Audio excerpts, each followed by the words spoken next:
Hello there. I'm Scotty. You're not. Well, I never intended to do this with you. I never intended to watch this movie, but that's what happens when you go on Tubi and leave it on, but don't do anything yet, and it starts playing a movie right away. I was scrolling through stuff, right, trying to find something to watch on Tubi, and I left it on a movie, and I had to go to the bathroom because you're standing there, you're trying to find something to watch, you really gotta pee. So as I'm scrolling through, it does that. I had to pee and that, and then I was in the bathroom. I had to clean my glasses, and I got distracted. Clean my glasses, doing that, and then I started messing with some stuff on the floor because I mopped, but I missed some stuff, so I took the mop. Next thing I know, I hear something playing in the background. Whatever I landed on started playing a clip. I'm like, okay, sure, a clip. And then I heard the ads. I'm like, okay, I'll just give it. As I'm fixing it, the movie starts playing. I'm like, okay, what is this movie? What is it? Uh, it's called "Be Careful What You Wish For." I'm like, okay, Nick Jonas is in this movie. Okay,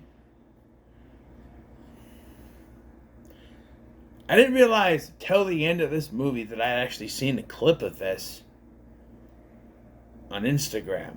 It was a clip where it showed the cops coming for him and then it cutting away. And people were like, that's not how the movie ends, is it? And they go, no. They explained this, and this. I'm like, okay, I remember that. I'm like, oh, that was this movie. I didn't know that. But I got into it. So it's something that I did not want to watch. Scrolled through, landed on it, had to go to the bathroom because I couldn't wait. Because I knew ads were going to pop up. And so I just decided to go to the bathroom and then I clean my glasses and I had to get some stuff I missed with the mop. So, yeah. So I ended up watching this movie. Be Careful What You Wish For is an erotic thriller starring Nick Jonas, Isabel Lucas, and Dermot Mulroney. And it chronicles a 17-year-old boy, which I guess in some states 17 is the legal age of consent.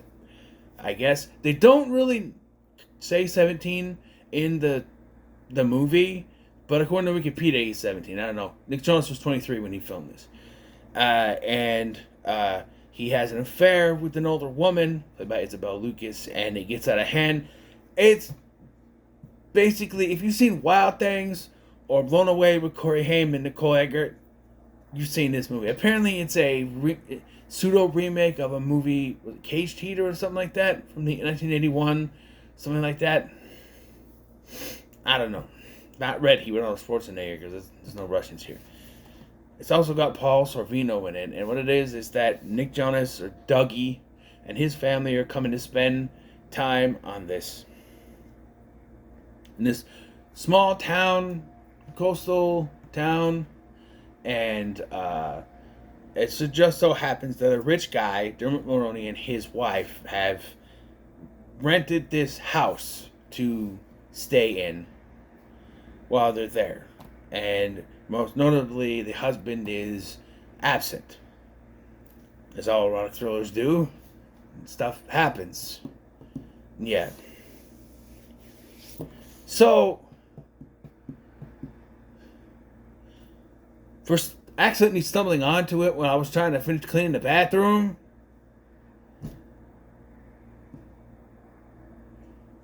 you know, it's not bad. The ending, I have some questions about the ending, but it's not bad. If I like some erotic thrillers, I've seen Blown Away is a good one with Corey Haim. Corey Feldman's in it too, but it's a good one. And if you look up Blown Away, you're gonna find one with Jeff Bridges. It's not the one you want to find. It's from 1992 with Corey Haim, Nicole Eggert, and Corey Feldman. It's a good one. It's very similar, only it's not husband, it's her father. Yeah. But it's very, very similar, actually, to the events that happen in that movie. Only there's a twist that makes it more like Wild Things. In a way, not. It's one of those things where it's a twist you can see coming if you really kind of put your mind to it. But yeah, so where do I start with this? So like I said, they come to this town. They've been there before. People know them. The sheriff, played by Paul Sorvino, he knows them. He got this job with his friend Carson, and they're working at this diner or this bar lodge thing, you know. And Carson's like, okay, this summer we're gonna get laid, and they even go so far as to put a mattress in a boathouse, as if that's the place they're gonna get laid at. Which, do I need to point out that, like, putting a mattress that's basically outside, and having a mattress outside all the time is not good. You can get bugs, not those kind of bugs, but other bugs could get in there. It's by the water. If the water could rush up and get the mattress wet, and then it's gonna stink. It's gonna mold. I don't know. They're right on the edge too. I don't. Yes, it does come back into play, but I'm just saying.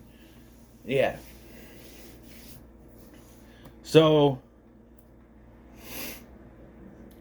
apparently Dougie's very good at fixing boats. I thought it was a car, and he's like working on a boat. I'm like, oh, it's a boat. Of course, it's just this coastal town. Of course, it'd be a boat. Sure. And so he starts working on Dermot Mulroney's boat, trying to fix it. And he starts to learn that Dermot Mulroney, he's an asshole. You know, he's an alcoholic. He's a smoker. He's an asshole. And so one night when he's away, when it's downpouring rain, she shows up in the pouring rain, all soaked, wearing a white dress thing. You can see through. They're like, hello, you know. By the way, I just want to point out that everyone keeps on saying that this. Look how smoking hot she is. She's smoking hot. She's smoking hot. And I'm like, but they picked the skinniest, most liposuction model-looking actress. No offense to Isabel Lucas. She's a gorgeous woman. But this is not the woman I think of. You know, this is not one of those. You know that episode of there's an episode of Freakazoid where he goes, "What do you think? Should I get liposuction?" And he goes, "Suction all the way and eat very skinny." Like that. People are looking at Ariana Grande and say she needs to eat something. She's that kind of skinny. She's not the attractive model skinny. She's get that girl a sandwich skinny. I've always thought that, and everything she's in doesn't mean that she's not attractive. She is, but they're going out of their way in this movie to say, "Oh, she's a gorgeous looking woman," and I'm like, if she ate a few more sandwiches, maybe put a little bit on there. Like I'm not against big women. I'm not, but she needs a little bit more. I don't know. I feel like I would break her in half. How fat I am. I don't know. She needs. I don't know. I feel like she's gonna sneeze and snap in two. She's so skinny. I'm just saying. And like I said, nothing against her. She's a pretty woman. Pretty woman. She's no Julia Roberts. She's no Sarah Carter. But then again, not many women are. Anyway, so she says that she's been locked out. She locked herself out. Don't tell my husband. So they break in to the basement room and go through, and he cuts himself. And he's thinking, okay, cut himself. Of course, when the shit hits the fan, you're not really thinking about it at first until later, but it's like, oh, you know. So,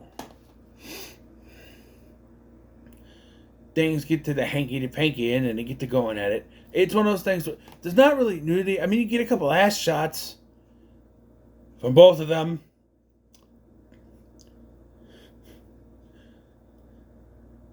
Never thought I'd see Nick Jonas's ass. Didn't need to.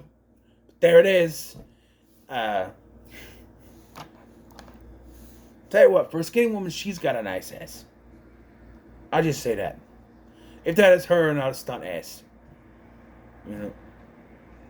If we get, we don't get too much nudity, like, like she's completely naked. In fact, there's one point where they're doing it, and she just has her bottoms off, her bikini bottoms off, and the top. I'm just like, I had an ex who refused to have any clothes on when he did it because it's too uncomfortable, and I agree.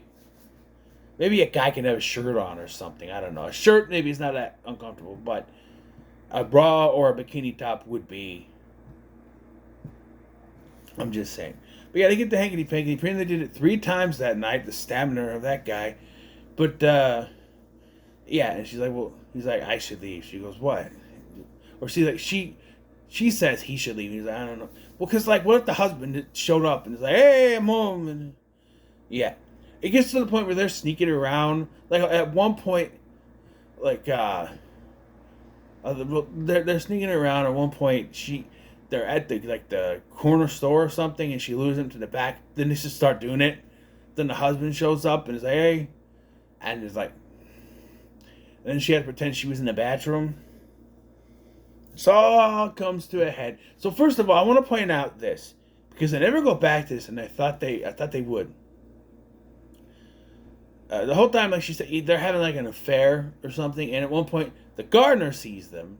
They do come back to that, but the next day he's talking to his friend, and he's like, "Were you watching Skinny Max or something last night?" He's like, "We're talking about you butt dialed me, dude," and he plays it back, and it's the sex noises that they were making, and I'm just like, okay, that might come in handy for something later, but it never does, right? Because at one point he gets framed for something, and it becomes very explicit that it was all him doing this specific act. Why they never go there? Why he never thinks, hey, wait a minute, that voicemail, did you keep it? Yeah.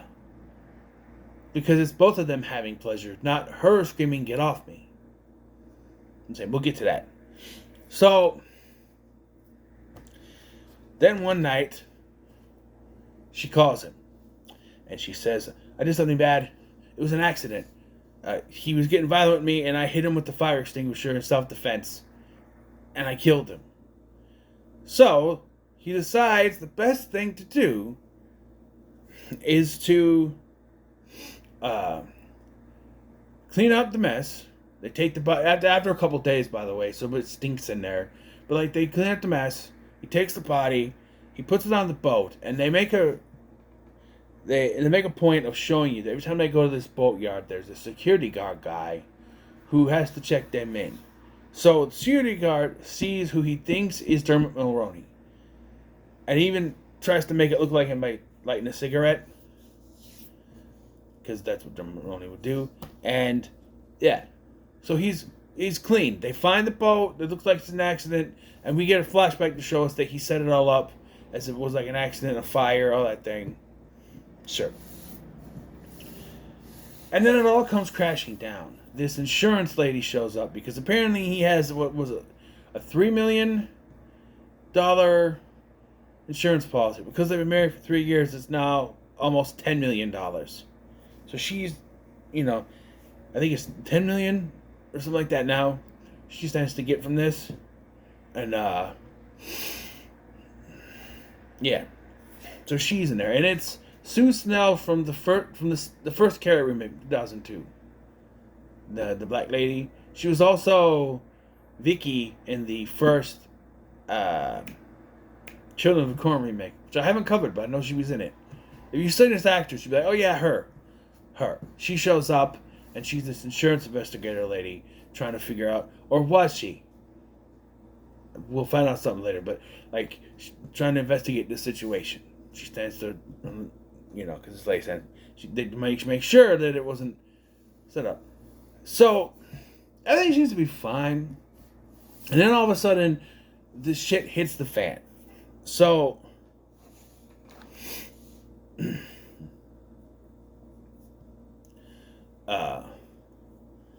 the insurance lady finds the broken window and his blood on the thing. And all of a sudden, the wife has now changed her story to, someone was stalking me, I don't know who it was, they attacked me, and they sexually assaulted me. And it turns out to be, and they stole a pair of her underwear, apparently. And, of course, this is looking like it's going to be blamed on him, of course. But now, and this is my first issue, the security guard guy from the boatyard now, for some reason, for no reason at all really, is like, I think there was someone else there that night, even though he has no reason to believe it was anyone else. To anyone's eyes, it would appear as if it was Dermot Mulroney, but now he's like, I think someone else was there that night. I'm like, what? It's also, we can have more suspense in this film, and I don't know. So after a scene in which he is pretty much drilled by this insurance instructor lady, he freaks out and wants to get out of the cop car, which, like, why was he in a cop car to begin with? He's just driving. And he goes to talk to his friend, and he's like, hey, I lied to you. I was doing it with her. It was consensual. We were having an affair. The whole sort of thing. He goes, did anyone see you? He's like, yeah, the gardener. And we have these phones. She bought him the burner phones. They were going back and forth, sending sex pictures and stuff. And the dumbass just hit him right in front of her. So, of course, it doesn't. Those pictures and stuff, it's proof. It's proof. And so he goes to leave, and the sheriff, and this I didn't understand either. The sheriff is sitting there. He's like, here, have a glass of water, boy. That's how he talks. And he has a glass of water, and then later then after Dougie leaves, he takes the glass and puts it in the evidence bag. And I'm like, that makes no sense. You're going, yeah, it doesn't need his prints. Let me tell you why it doesn't make sense. Earlier on in the film, the insurance lady took his fingerprints, which means they would already have his fingerprints on file. So why does the sheriff need to take his fingerprints on a glass? See how it doesn't make any sense? That's the ending of this movie. It's confusing. So he goes to get the phones, and of course they're not there. And she shows up. They start kissing for some reason. He's still kissing her, even though he can pretty much knows that there's a fix in. And the gardener's dead, by the way. The gardener's also dead. So, which the cops never ask, why is the gardener dead? Huh? Because it's like the gardener has no place in this investigation at all. So why is he dead? Unless he can prove something is up. Do they think the gardener saw him do the supposedly sexual assault? I don't know. But, and she frames him because she makes it look like, she rips her dress and makes it look like that he's assaulting her again. And he gets arrested. He's like, no, you know me. You know I don't do this. You're talking to the sheriff. Jack, you know I'm not like this. And so I like how this sheriff does it. He opens up the back hatch where his bike is, and he's like, I gotta go get the cuffs. And he walks over and he takes off. And he goes to the house to confront her. And he's like, hey, this is proof. He shows the insurance lady, this is proof. So the insurance lady grabs the phone and he's like, hey, yeah, we got new evidence. Yeah. No, I have to take her to Raleigh. I gotta get her out of here. Okay. All right. And then she handcuffs him to the bed and then takes off. And he starts to realize, he sees them walk away. And earlier on in the film, when they were in bed together, she had a half of a heart on her leg. And he notices the insurance lady has the other half. And he starts to put two and two together, that they're lovers, and this was all a setup. And that the phone was never plugged in to begin with. And then it just goes to the cops showing, they go to leave, but they drive back and she leaves the phone with the evidence on it. She leaves the phone with the evidence on it. You hear the cop sirens, and this is where like the Instagram edit cut to credits. People are like, that's not how it ends. I go, no, there's a voiceover. So we cut to him going back to the cabin house thing, and we get evidence that they're still on the look for the ladies. He spent time in prison with a reduced sentence. Why did he go to prison? He was proven innocent. right? All the stuff on the phone would have proved him innocent. Why did he still go to prison? Maybe I don't understand the judicial system.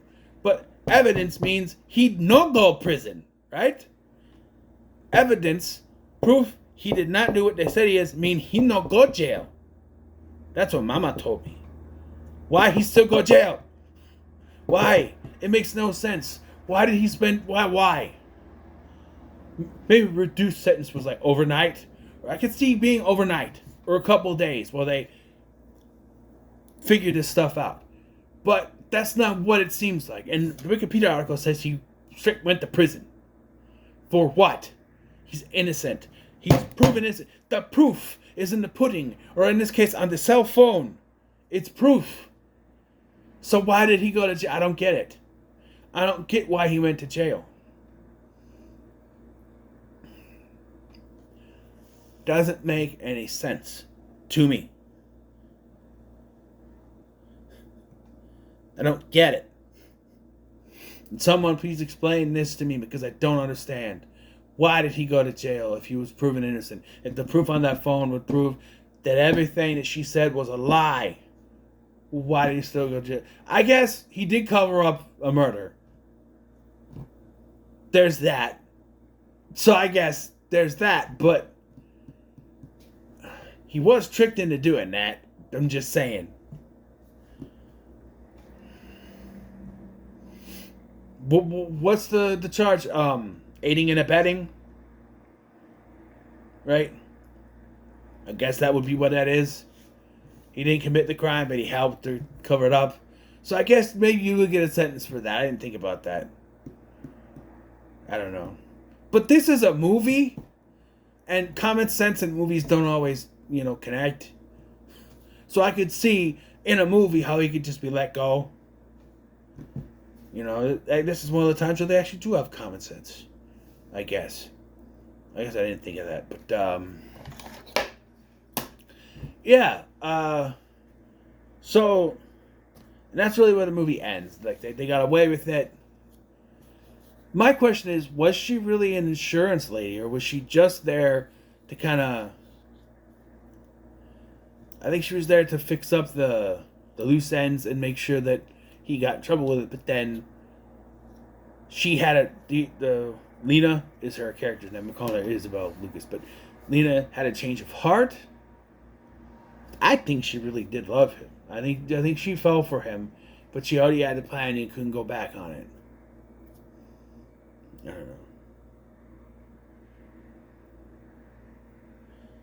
I don't know. But yeah. It's also interesting that there wasn't a secondary love interest. Because usually in stuff like this, there's like a girl that the guy likes, and then he has the affair with the woman, and it's the other girl who's trying to help him out, and they get together at the end. There's none of that. It's just the other girl is her secondary girlfriend, secondary lover. So it's not, it's, I don't know. There's no, like, there's a couple of times they had a girls, but it's like, they're not characters. They're just extras. Don't know. It's weird in this kind of stuff. And his best friend really isn't Carson. It's not really a character either. He's there for a couple of times, but he doesn't. He tells him, "Hey, you got to tell the sheriff about this," and then we just don't see him for the rest of the movie. He doesn't die or anything. He's just kind of gone for the last half hour or so. But all in all, this was good for an unexpected watch that I didn't plan to watch, and just kind of watched it because I had to go to the bathroom, didn't clean my glasses, then finished mopping the floor because I missed some spots. And I'm a professional janitor and I miss spots. And it just started playing. We actually do it more often. It's like a roulette, right? It's a roulette. See what I get. And we got pretty good. For an erotic thriller, I kind of like erotic thrillers. This Fatal Attraction was good. What's the one with the hell's her name? Sharon Stone. The one with Sharon Stone. What's that one? It's not Fatal Attraction. It's I have the sequel. What is it called? It's gonna bug me. It won't be up front, will it? No.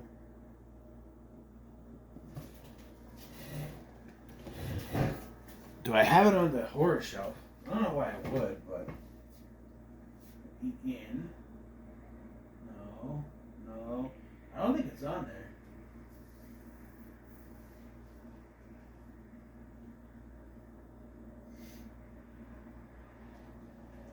Lethal? No. That's gonna bug me. Basic Instinct. Basic Instinct. That's an erotic thriller.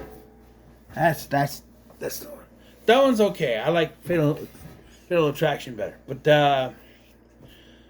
yeah, this wasn't bad, especially with something that stars Nick Jonas.